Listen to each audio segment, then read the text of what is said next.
Information discussed in this podcast may be sensitive in nature to some listeners. Listener discretion is advised.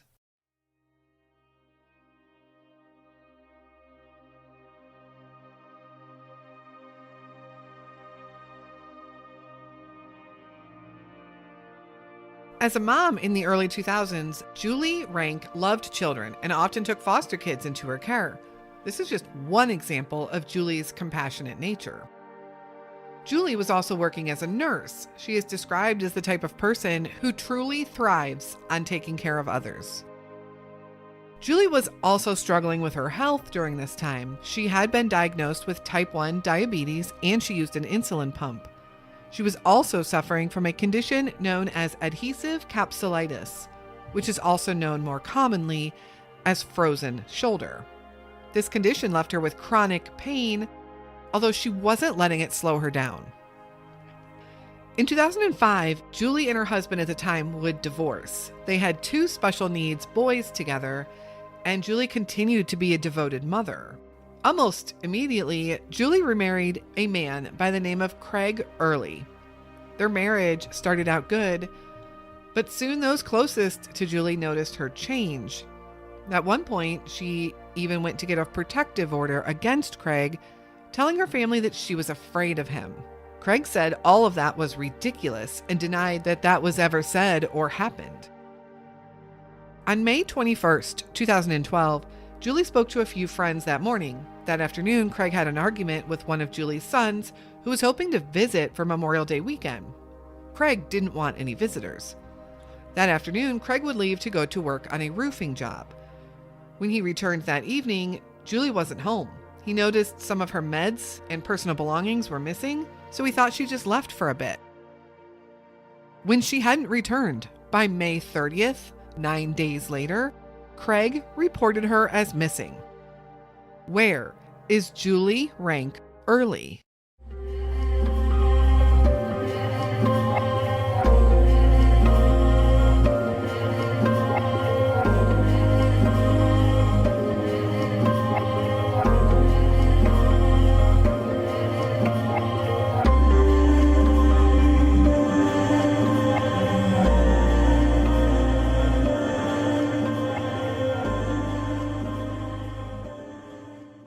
This case takes us to the town of Trotwood, Ohio, a suburb of Dayton, Ohio.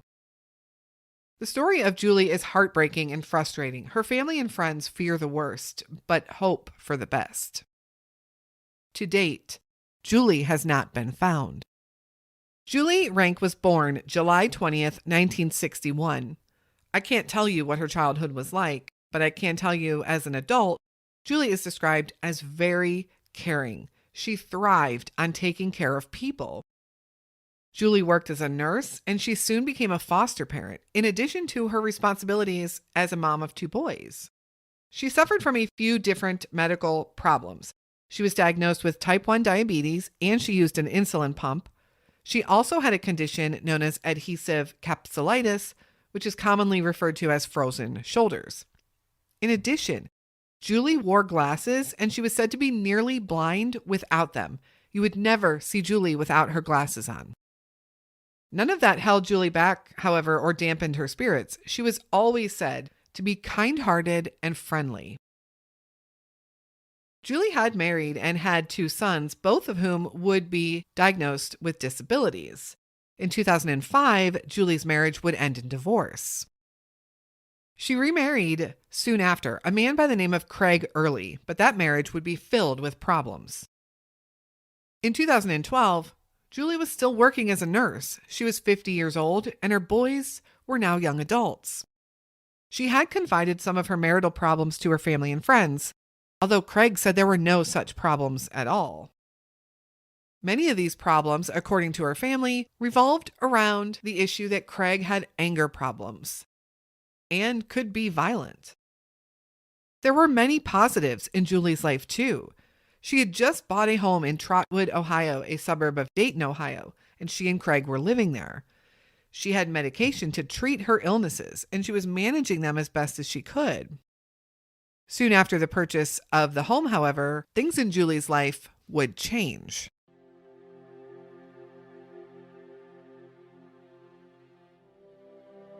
The disappearance.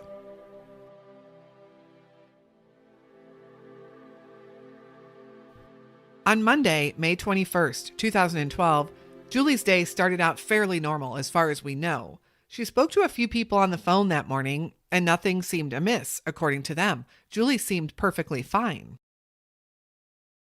Later in the day, Craig got into an argument with one of Julie's sons over the phone. The entirety of this argument isn't clear, but what's been reported is that her son wanted to come visit for the upcoming Memorial Day weekend, but for some reason, Craig didn't want him to. We don't know any other details about that call or that argument. We also really don't know Julie's reaction to that argument or that phone call. Around 3:30 p.m., Craig left the home to go work on a roofing job that he was doing.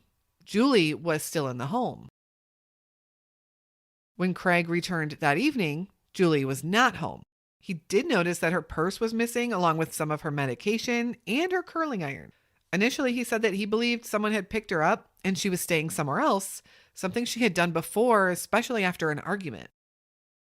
At some point, he also noticed that $6,000 was missing. This just further convinced Craig that Julie had left on her own accord. However, when May 30th came and there was still no word from Julie, Craig made the decision to report his wife missing. Julie had not been seen or heard from in 9 days. Julie Early had disappeared.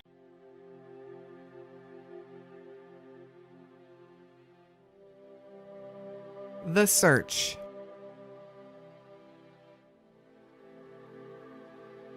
As mentioned earlier, Craig said that he hadn't been alarmed at first because Julie had done this before.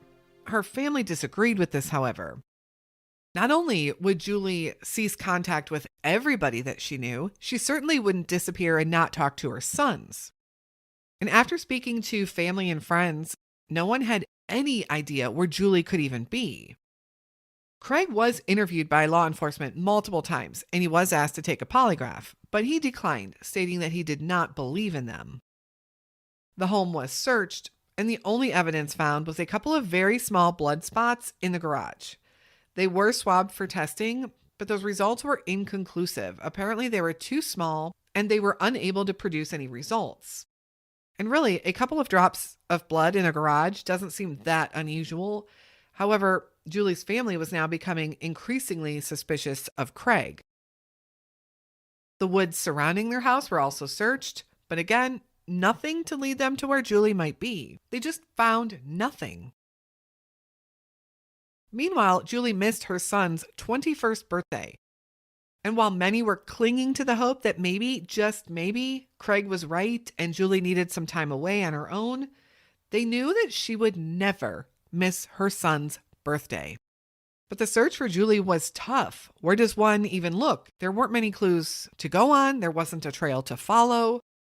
It was just as if she vanished into thin air. Craig continued to state that he thought Julie had probably left on her own accord, that someone had picked her up, and that he also thought that that someone was likely to be her ex-husband and that her ex-husband was helping her through this process. Her ex-husband denies all of this, however. He believes that Craig knows more than he is saying, as does Julie's family and law enforcement. But authorities continued to find no signs of Julie anywhere. Craig stated that he knew that she took some of her medication with her and that she took $6,000 cash, but that her medication prescriptions were never refilled. But after time, that medication would run out and those prescriptions were never refilled. This was the main catalyst for authorities listing her disappearance as endangered missing. There was also no record of her utilizing any bank or credit cards. It is unknown if she had a cell phone that could be traced.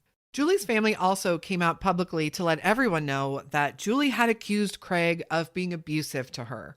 She had allegedly filed at one point for a protective order against him, and she told her family that she was afraid of him, that she thought he was dangerous and violent. Craig, however, denies all of that. Months go by and soon years with no signs of Julie. In 2015, now 3 years later, her family and Craig go on to the Dr. Phil show to share their stories. Julie's family makes their thoughts known, and Craig continues to proclaim his innocence. Craig also goes on to say that he thinks Julie is still alive and that her ex-husband was involved in her disappearance. Dr. Phil presents a copy of the protective order to Craig, the protective order that Julie had taken out on him just before her disappearance, and he claims it was a misunderstanding. In that order, however, Julie documents that she believed Craig was dangerous and that she was afraid. Craig, however, continues to deny, and says he is not dangerous and he never was. He also says that now he believes that she probably did not leave of her own accord, or at least she didn't stay away of her own accord. Because even though she took her purse, some medication, and money, oh, and her curling iron, she left behind all of her personal photographs, and she had been excited because they had just bought this house that they were living in Trotwood.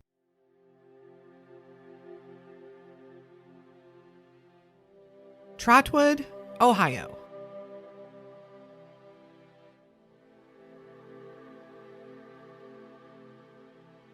Trotwood, Ohio is a larger, small town. The population is just over 20,000 residents. It is a suburb of the larger Ohio city of Dayton. In fact, Dayton is just about 8 miles to the east of Trotwood. Notable landmarks in that area include the Wright-Patterson Air Force Base. The larger Eastwood Lake is about 12 miles away. Wolf Creek runs through town. And there is the 2,300-acre Sycamore Woods State Park nearby also. Are any of these locations significant to Julie Early? Are any of these locations significant to Craig Early? Trotwood itself is very much a town, but it is surrounded by parks, woods, and rivers and creeks. Wolf Creek runs through Trotwood and is described as a popular fishing spot and a scenic creek that visitors like to take walks by. By looking at Google Maps, the creek doesn't look huge. In fact, it looks relatively small as it runs through Trotwood, but it is surrounded by trees and brush in many of these areas, completely concealing the water from view in most places. Eastwood Lake is about 10 miles from Trotwood and is part of the Five Rivers Metro Park system in Ohio. The lake is a mile long and covers over 180 acres. I tried to find information on the depth and the water temperatures of the lake, but what I did learn is that it's a lake that presents certain dangers because it gets deep very quickly from the shoreline. In 2019, there was a drowning death of a teenager in which the safety of the lake was called into question.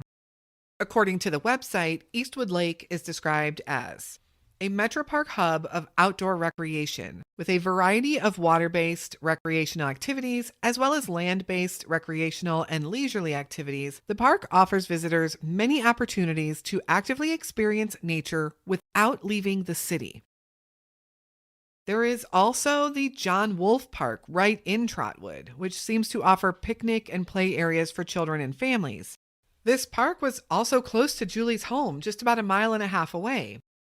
Park does sit back off the road a bit, and it does have a pond. Now, I wasn't able to find some good photos of the interior of the park itself, specifically the pond area. So if you are local and familiar with that area, I would love to hear from you. Julie, along with Craig, lived in a home on Moline Avenue. This is a residential street with houses that sit pretty close together. There are sidewalks, not much cover, pretty open, meaning anyone coming and going from a house there would be easily seen. What stands out to me, however, is that Craig didn't report Julie missing for 9 days. By that time, people's memories fade. I certainly couldn't tell you if I saw a neighbor 9 days ago. I barely even remember what I was doing 9 days ago. We know that Julie was at home on the morning of May 21st, 2012. She indicated this to multiple friends that she spoke to on the phone. Craig said she was home when he left the house at 3:30 p.m. to go to work, but when he returned home, she was gone. He believed she had gotten picked up.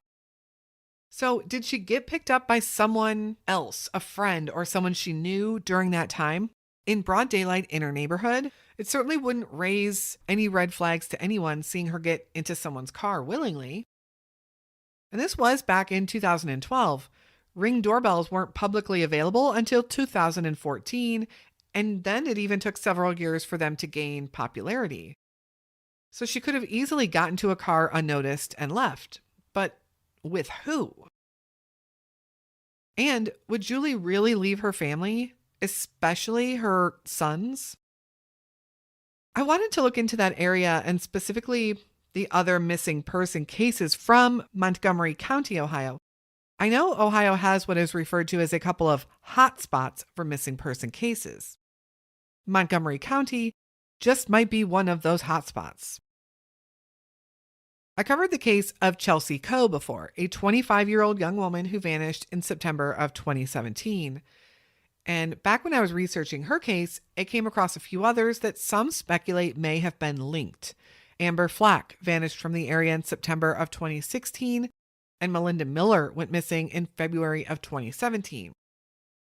When all of these women started disappearing, and there are more, talk began of a possible serial killer in the area. By the way, all three of those women I mentioned are still listed as missing, and their cases have not been solved. Julie Early went missing from Montgomery County. However, she did disappear in 2012, a full 4 to 5 years before Amber Flack, Melinda Miller, and Chelsea Coe. And I thought here that I would let you know the names of all the missing women, especially in Montgomery County, but that seems to be a podcast episode all on its own. According to Montgomery County Sheriff's Department, there are 51 unsolved missing person cases in the county. 34 are under the age of 18, children and teens, and 17 of them are adults. Is Julie's case connected to any of these other disappearances, or is it more likely completely unrelated? I know everyone involved has their theories, and there does seem to be one main prevailing theory, but I do suppose at this point we just can't really rule anything out if the case is unsolved. So what questions do we have about Julie's disappearance? First, was Craig's alibi confirmed that he was indeed at a roofing job on the afternoon and early evening hours of May 21st, 2012? If he was there anything that anyone noticed about him? Did he seem normal? Did he look normal? Was there anyone else in Julie's life that may have presented a threat to her? Who else did she know and associate with? Craig had also claimed that she took $6,000 cash. Was this cash that was kept in the home, or was it taken out of the bank? And can anyone confirm that this money existed? What questions do you have about Julie's disappearance? Let's get people talking about Julie, and let's spread the word about her disappearance. Authorities do believe that Craig knows more than he is saying, and they also believe that he likely told other people. The key in cracking this case is someone coming forward with that information. Someone out there knows something.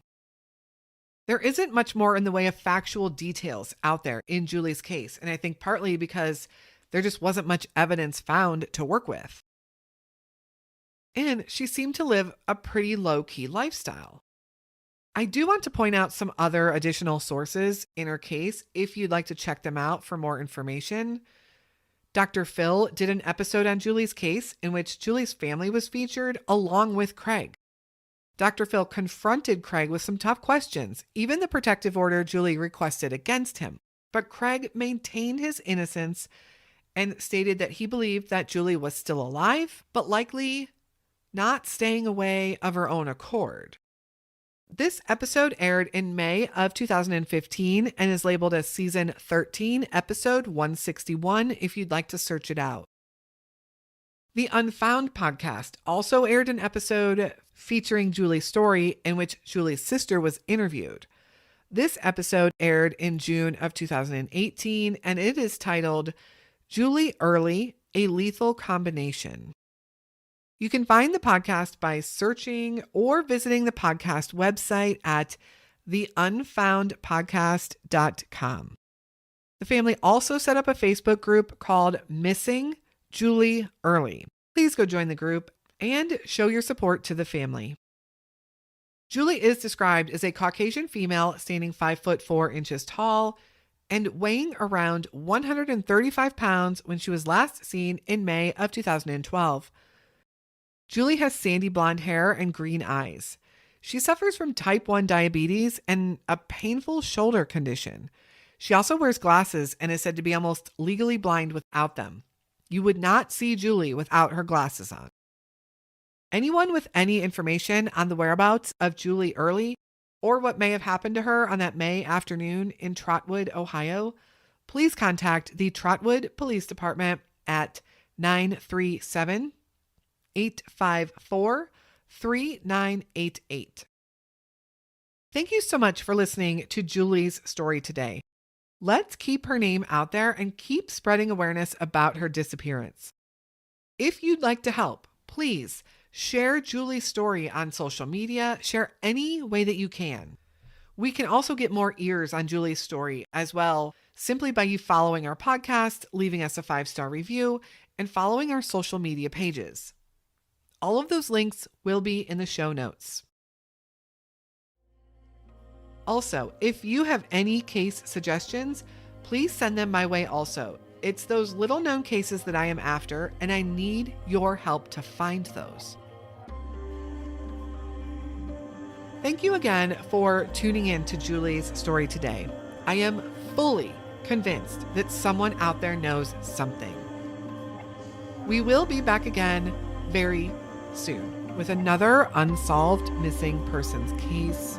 And until then, stay safe and hug your loved ones.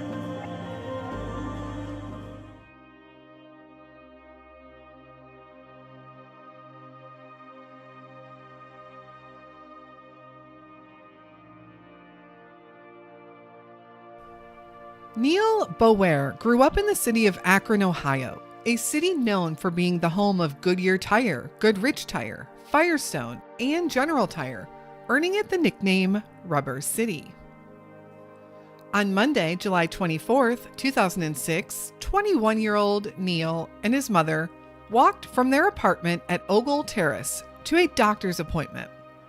Neil did suffer from schizophrenia and depression and was on medication. On this particular Monday, Neil and his mom decided to stop at an Aldi's grocery store on their walk home. It was around 5:30 p.m., and their route they had to walk along was among some of Akron's busiest city streets. But something would happen, causing Neil to bolt out of the store, run across the street, and do something drastic. Something that to this day baffles family, investigators, and Akron city residents. And in doing this, Neil would vanish. It's almost 16 years later, and we still don't know. Where is Neil Lewis Bower?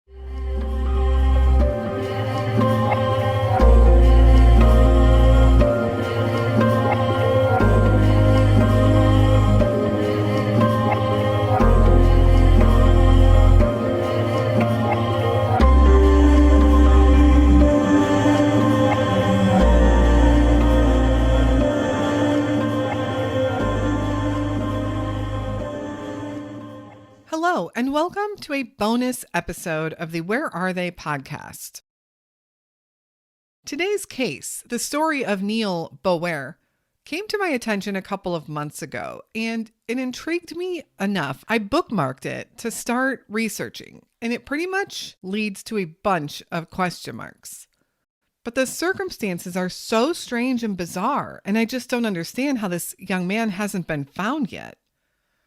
I'd like to start with a little background on who Neil is, but we just don't really know.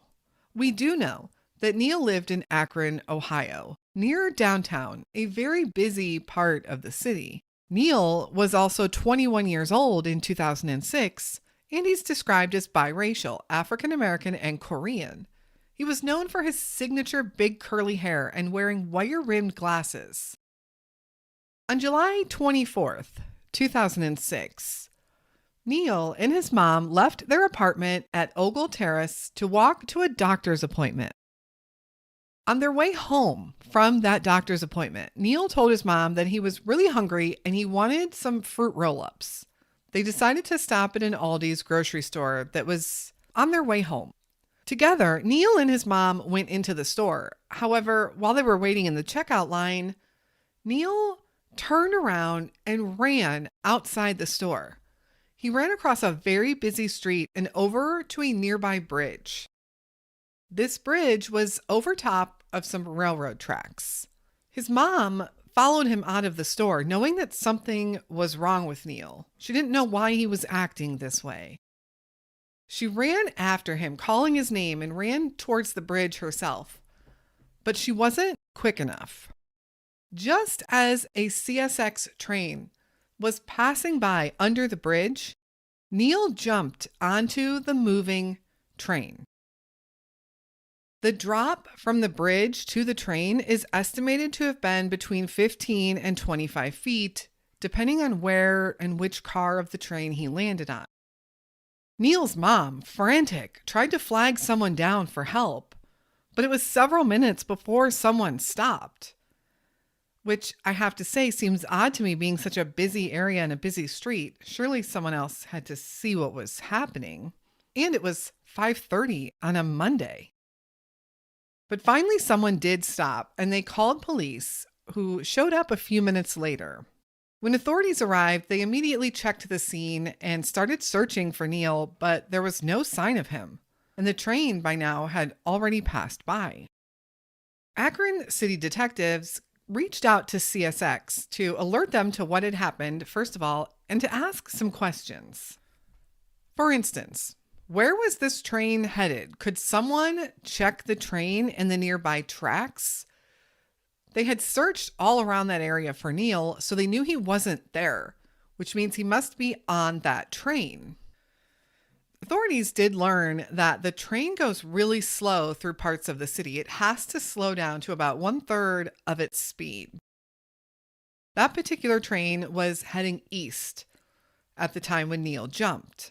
But after searches of the train itself that CSX conducted and the entire area around the bridge and those train tracks, there was still no sign of Neil and no clues as to where he could have gone. And there wasn't much media on Neil's case, which is kind of surprising. Akron, Ohio has its fair share of troubles, but this is a bizarre case and a missing person. And a missing person who had some current health issues at that. Neil had been diagnosed with paranoid schizophrenia and had been taking medication. He'd also previously suffered from depression and had thoughts of harming himself before. But we don't have any information on his mental state that day. We don't even know the nature of that doctor's appointment or if it was indeed for Neil. So everyone was left wondering what happened to Neil after he jumped. Many have said that if he had survived the jump, he would have most likely been injured, a sprained ankle, a broken bone even. Police did eventually check all the train stops after the train left Akron, but there was still no sign of Neil. So had he gotten off the train? Had he been okay enough to walk away somewhere? Or another thought is that he fell on top of the train, injured himself, and at some point, possibly when the train picked up speed, he fell or jumped off, and he was at least able to get far enough off the tracks in the area that searchers missed him. Police even wondered at one point if maybe someone had picked him up at a train stop down the line. So at any point along the train tracks, Neil could have fallen or jumped off.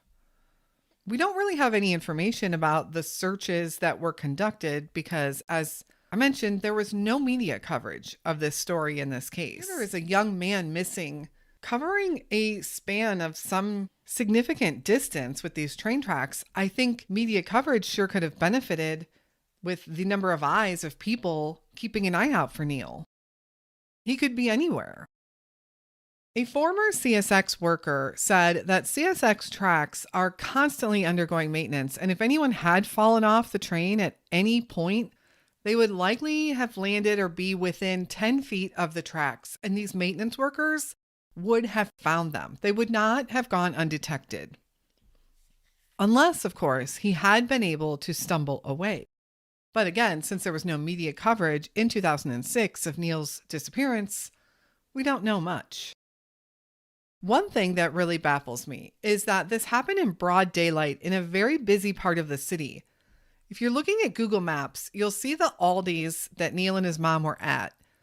This Aldi's is at the corner of South Main and West Thornton Street. In order to go from there to the railroad bridge, Neil would have had to run out of Aldi's, turn to the right, cross over South Main, continuing on West Thornton, which turns into East Thornton, and then crossing another busy intersection of East Thornton and South Broadway. It's not too far. Remember, we're talking about city blocks here, but it is still crossing two main intersections to get there to this bridge during rush hour on a Monday.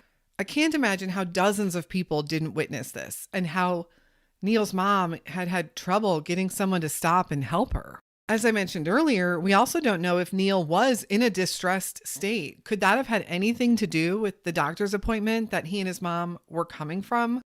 Had something happened at the doctor's appointment to trigger him? Was he having an episode?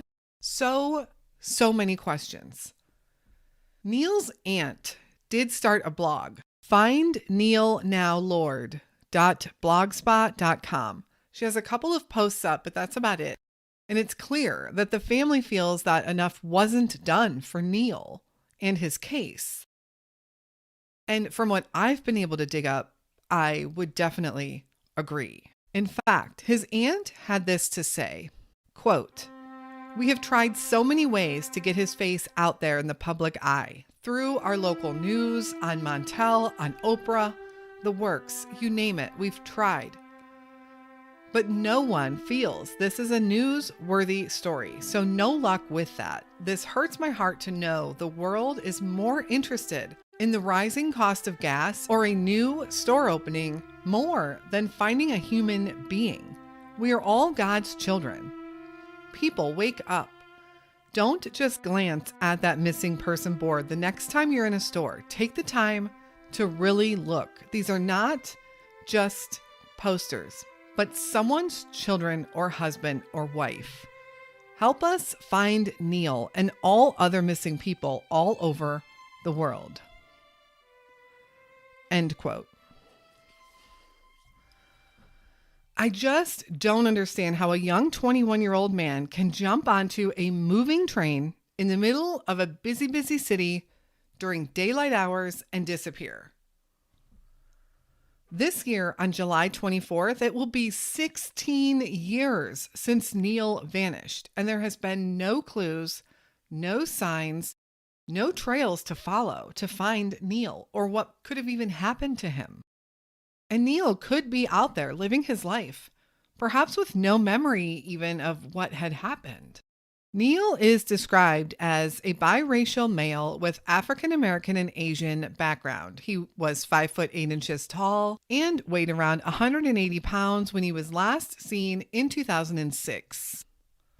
Neil has curly black hair and wears wire-rimmed glasses. He was last seen wearing a red t-shirt, blue jeans, white K-Swiss sneakers, and a watch with a gold band on his left wrist. Neil has growth lumps on both knees, a prominent scar above his ankle, and a pierced left ear. His nickname is Neil Beal. If you have any information on Neil Bower, please contact the Akron Police Department at 330-375-2181. Thank you so much for listening to Neil's story. I'm really curious what your thoughts are on this one. Are you surprised that his case didn't receive any media attention? Are you as surprised as I am? Thank you again for your continued support of our show and our mission. If you have any case suggestions, feedback, or thoughts, send me an email anytime at canwefindthem@gmail.com. We will be back again soon with another Unsolved Missing Persons episode. And until then, stay safe and hug your loved ones. Ashley Summers was a lovable, easygoing child growing up in Cleveland, Ohio. As she entered her teenage years, however, Ashley developed a bit of a rebellious streak. At 13 years old, she also began dating a 16-year-old, something her family definitely didn't approve of. Ashley also began to fight daily with her stepfather. Ashley, with a large and close-knit family in the area, would go to stay with her grandmother for the summer of 2007. Her grandmother lived in Cleveland also, as did several of Ashley's aunts, uncles, and cousins. Even though Ashley wasn't staying at her mother's house at this time, she still stayed in touch with her mom daily. On July 9th, 2007, Ashley's mom, Jennifer, couldn't reach her daughter on her cell phone that day.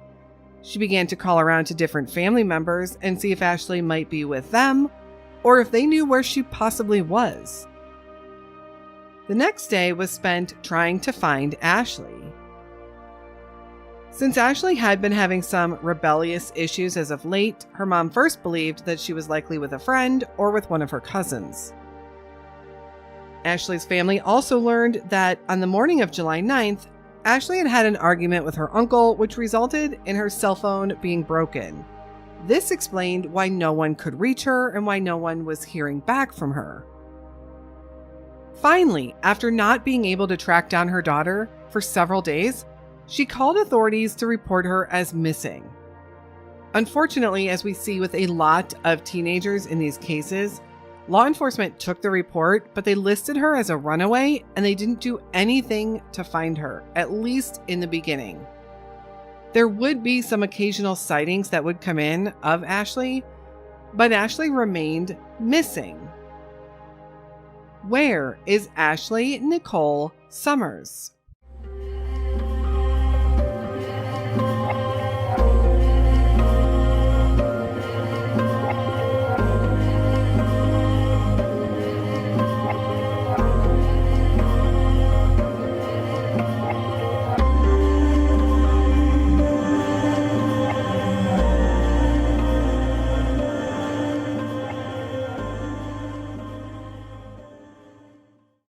Hello, and welcome back to the Where Are They podcast and another unsolved missing persons case. Ashley Summers vanished in 2007, but authorities believed she was a runaway, and they put very little effort into her case. This always baffles me because she was just 14 years old, still very much a child. Even if she had run away, she could still be in danger and at risk on the streets. Are we just supposed to let these children live on the streets on their own? At age 14? I'll never understand why these cases get dismissed as much as they do. These children are vulnerable out there in the world. They are susceptible to things like human trafficking, and they're at risk for drugs and crime as they try to find a way to live on their own. They still need our help. We should not label them as runaways and then just ignore it. In the case of Ashley Summers, I truly don't believe she was a runaway. But even if she was, this young girl needs help. Before we get into Ashley's story, I want to give a shout out and a welcome to Christina, our newest Patreon member. Thank you so much for joining us, for supporting us, and helping us share as many of these stories as we can. A reminder, you can find all of our social media links in the show notes, as well as my contact information. Please feel free to reach out anytime with any feedback or case suggestions. Now let's get into the story of Ashley Summers. Ashley Nicole Summers was born on June 16, 1993 in Cleveland, Ohio. She was the first child of her mother, Jennifer, and she was surrounded by many aunts, uncles, and cousins, all whom lived nearby. Eventually, Jennifer would go on to have 4 more children, and Ashley loved being a big sister. She enjoyed taking care of them and playing with them, and in turn, they all looked up to her too. Ashley also stayed close to her mom. They had a very tight relationship. Jennifer referred to Ashley as her best friend. They went shopping together. They loved staying up late and watching television together. But as Ashley grew into a teenager, she became a little rebellious, something that is really not that unusual for a lot of young teenagers. She began talking back a little, and her mom caught her taking money from her purse. And the final straw was when Ashley decided to sneak a boy back to her house. When her mom found out, she was furious. Ashley wasn't even 14 yet, and her mom felt she was much too young to be dating. The boy she was seeing was a 16-year-old boy from the neighborhood, a boy named Gene. Ashley and her mother began to butt heads even more, and in the summer of 2007, after Ashley came home with a tattoo of Gene's name, they decided together that Ashley should go stay with her grandmother for a while. Now, as I mentioned, Ashley had a very close-knit family. They all agreed that they would all look out for Ashley and help each other. They all lived on the west side of Cleveland. Many of the cousins and relatives walked to each other's houses often, and they always spent a lot of time together. It seemed like a good idea for Ashley to go stay with her grandmother for a bit, and yet Ashley's mom could stay in touch with her and see her regularly. Although the summer of 2007 started out a little rough for Ashley and her family, they did have hopes that things would get better and that they could continue to do all of the fun summer activities that they always do, such as go to amusement parks, having cookouts, and staying up late. And for a short time, things were going well. Ashley seemed to be doing better at her grandmother's house and being a little bit more respectful.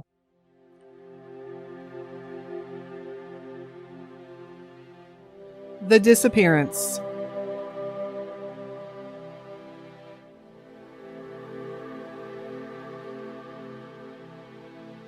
In July 2007, Ashley was bouncing back and forth between her grandmother's house and her Uncle Kevin's house.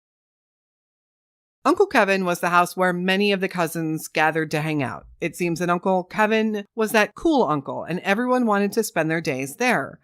His house was also close to several other family members within walking distance. The dates of these next events are up for debate, different files referencing different dates. For instance, the Charlie Project says the date in question was July 9th, 2007, but the FBI files state it was July 7th or July 8th. And Wikipedia has it as happening on July 4th, 2007. But whichever date it was, this is what happened. That morning, Ashley spent some time swimming in a relative's swimming pool. She would also argue with her Uncle Kevin that morning, which somehow resulted in her cell phone being broken. Around 6:00 p.m., Ashley decided to leave her Uncle Kevin's house and walk to her aunt's house, which was about a mile away. The interesting thing is, Ashley took her backpack with her belongings. Meanwhile, that day, Ashley's mother, Jennifer, had been trying periodically to reach Ashley, but Ashley wasn't answering. And this was really not typical, and Jennifer was becoming frustrated. The next day, she continued to try and reach her daughter on and off all day, and still no response. Jennifer's frustration was turning into worry. Jennifer called Kevin to find out what was going on. Kevin told her that Ashley had left the night before to walk to an aunt's house and that she didn't have her phone because it had been broken. Jennifer checked in with the aunt, but she told Jennifer that Ashley had never come over at all. As her worry began to grow, Jennifer reached out to Gene, the boy Ashley had been seeing. Gene said that he hadn't seen Ashley in a while. He'd actually been out of town at a family reunion. The family started calling around to other family members and friends to try and track down Ashley. At first, they believed she must just be with a friend, maybe even a friend that they don't know. Ashley was known for bouncing all over. Jennifer was concerned that Ashley had not found a way to reach out to her yet, even though she didn't have her phone. The entire family would spend a couple of days searching on their own before finally deciding to call in the authorities and report her as missing. Ashley Summers had disappeared.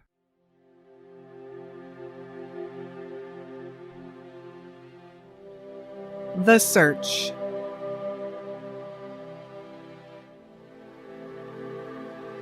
Authorities took the information regarding Ashley's disappearance, but they didn't put too much effort into it. Because of her history told to them by family members, they believed her to be a runaway and she was listed as such.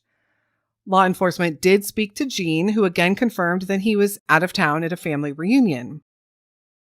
It seemed to be Ashley's family that were the ones pounding the pavement searching for Ashley, handing out flyers, and hanging them up all around their West Cleveland neighborhood. As the weeks went on, however, they noticed something weird was happening. As soon as they would put up these missing person posters and flyers, somebody was going behind them and tearing them all down. Why would someone be taking Ashley's missing person posters down?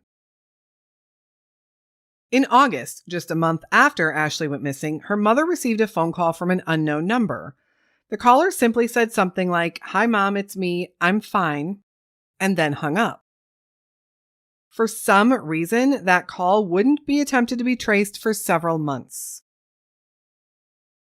In November of 2007, Ashley's grandparents were driving through Cleveland when they saw a young girl walking on the side of the road. Something about the way the girl was walking and her mannerisms caught their attention. As they were watching the girl, this girl turned around to look at them, and her grandmother's heart stopped. It looked so much like Ashley. The girl held their gaze for a minute as they passed, leading them both to believe that it might have been Ashley and she recognized them. They quickly turned the car around to follow this girl, but she had turned down a side street and vanished. The young girl had short blonde hair instead of the longer brown hair that Ashley had.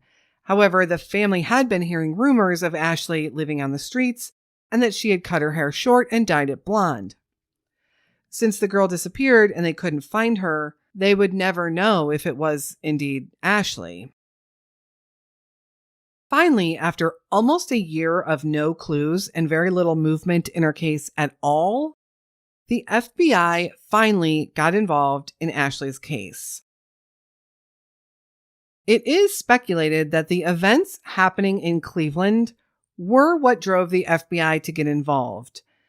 In 2003, Amanda Berry, a 16-year-old West Cleveland teenager, vanished while walking home from work. The very next year, 2004, Gina DeJesus also went missing from the same neighborhood also where Ashley Summers lived. Gina was just 14 years old, the same age as Ashley. Did West Cleveland have a serial kidnapper on the prowl? Were these disappearances related? The FBI were the ones that wanted to try and trace that phone call her mother had received almost a year ago. But too much time had gone by, and Jennifer couldn't remember the exact date that phone call happened. But finally, it seemed authorities were taking Ashley's disappearance seriously. It seemed something was going on in Cleveland, Ohio.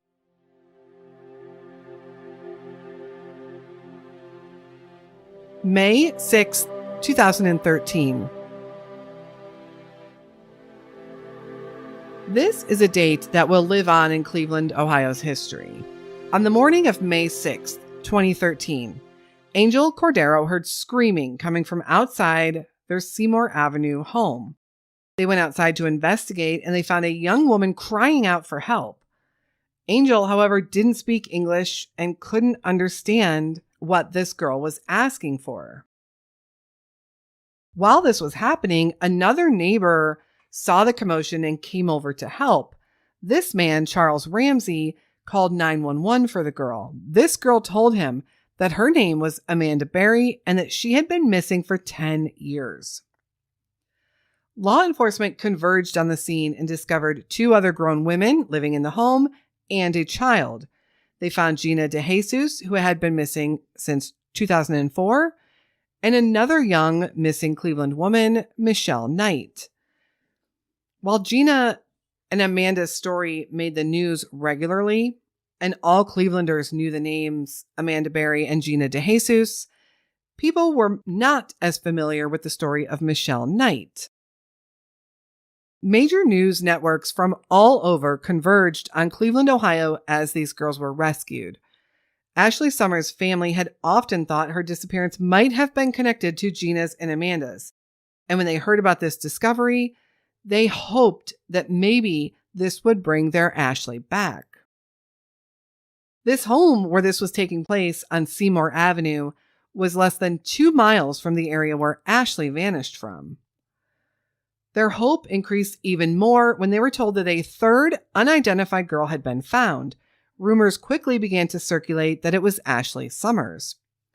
Sadly for the Summers family, however, that would turn out to be not the case. As the young women were freed, a man by the name of Ariel Castro was arrested for their kidnapping. Castro was also the father of the young child found in the home, a child he fathered with Amanda Berry. This horrific event has been covered extensively, and Castro would end up taking his own life while in custody. There was never a trial. The home at 2207 Seymour Avenue would end up being demolished. In 2015, another lead came in when a photo went viral of a girl at an ATM machine in Rhode Island. This girl's photo was being pushed all over the news to try and identify her, and as soon as those in Cleveland saw it, they believed it looked just like Ashley. Even family and some law enforcement agreed. However, eventually the girl would be tracked down, and it was determined she was not Ashley Summers. The next big event in Ashley's case occurred a couple of years later. On December 4th, 2018, Kevin Donathan, also known as Uncle Kevin, was arrested and charged with rape and battery. He would be convicted and sentenced to 35 years in prison. Kevin admitted guilt in those charges, but he is steadfast when he says that he had nothing to do with Ashley's disappearance, as some have accused him of. Law enforcement did end up searching Kevin's home and property, but turned up no sign or no evidence of Ashley Summers. Authorities have said that he is not a suspect in her case. Another investigation took place at West 43rd Avenue and Train Avenue, where authorities conducted a search and a property dig. They did find some bones there, which once sent to the lab, they were determined to be animal bones. Nothing else was found during this search, and the FBI has not said what led them to search that particular area.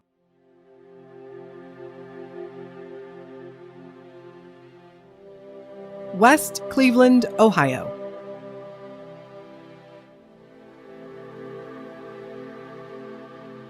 Cleveland is a very culturally diverse city that sits on the banks of Lake Erie. It is known for its restaurant scene, the Rock and Roll Hall of Fame, and the professional sports teams of the Cleveland Browns, Cleveland Cavaliers, and Cleveland Guardians, to name a few. The city is culturally diverse with all ethnicities and all religions. Currently, the population of Cleveland sits at just over 350,000 residents. The city is easily separated by the Cuyahoga River, with the west side of the river being known as the West Side. This is where Ashley lived with her family. When she first disappeared, her file noted that the last sighting of Ashley occurred at West 96th Street and Madison. This is a residential area with some small businesses filtered throughout. The walk to Lake Erie from this intersection would be an easy one, about 2 miles, to get to Edgewater Beach, a very popular swimming beach and park. Being that Ashley's disappearance took place midsummer in broad daylight, there had to be people out and about everywhere that day. People had to see Ashley. After Uncle Kevin's arrest, the FBI took another look at Ashley's case. They determined, from what they call a credible source or credible evidence, that Ashley's last known whereabouts were not actually 96th and Madison, but rather West 44th Street and Trowbridge. This area is completely residential, and it's about 3 miles from 96th and Madison. West 43rd and Train Avenue was the area where investigators conducted that dig search, but only unearthed animal bones. This part of town is mostly residential again, with some railroad tracks running along one side. We don't know exactly what led the FBI to that particular area. Cleveland is no stranger to crime. It is also no stranger to runaway teenagers. From neighborhoodscout.com. With a crime rate of 60 per 1,000 residents, Cleveland has one of the highest crime rates in America compared to all communities of all sizes, from the smallest towns to the very largest cities. One's chance of becoming a victim of either a violent or a property crime here is 1 in 17. Authorities in Cleveland state that they receive several reports of missing children each week, and over 90% of them are found in the first 24 hours, most of them being runaways. They also claim they don't have the manpower and resources to devote to each case as it should be, leaving families to do a lot of the legwork themselves. This is something that is not specific to Cleveland, however. This is pretty much every large police force in the country.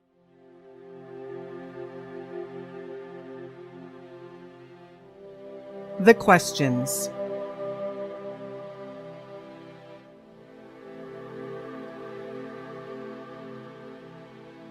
Authorities haven't said much in the way of what evidence or information they do have on Ashley Summers' disappearance, but I have many questions. Not much has really been followed up on regarding the boyfriend. Has he officially been cleared? If Ashley's last sighting was indeed West 44th and Trowbridge, who was it that saw her there? Was she alone?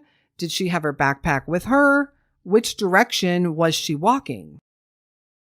Have any of her belongings ever been found?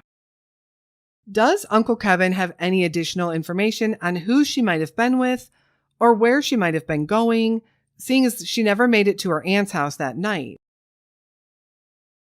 What do you think happened to Ashley Summers? Do you think she ran away, or is it more likely that she ran into foul play, or maybe even had an accident somewhere and we just haven't found her?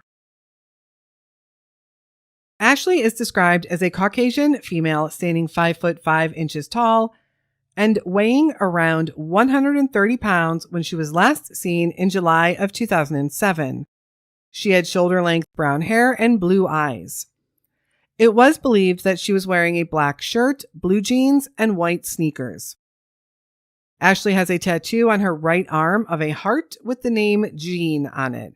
That's Jean spelled Gene. Ashley was 14 years old when she went missing and would today be 30 years old. Anyone with any information on the whereabouts of Ashley Summers is asked to please contact the Cleveland Police Department at 216-623-5005.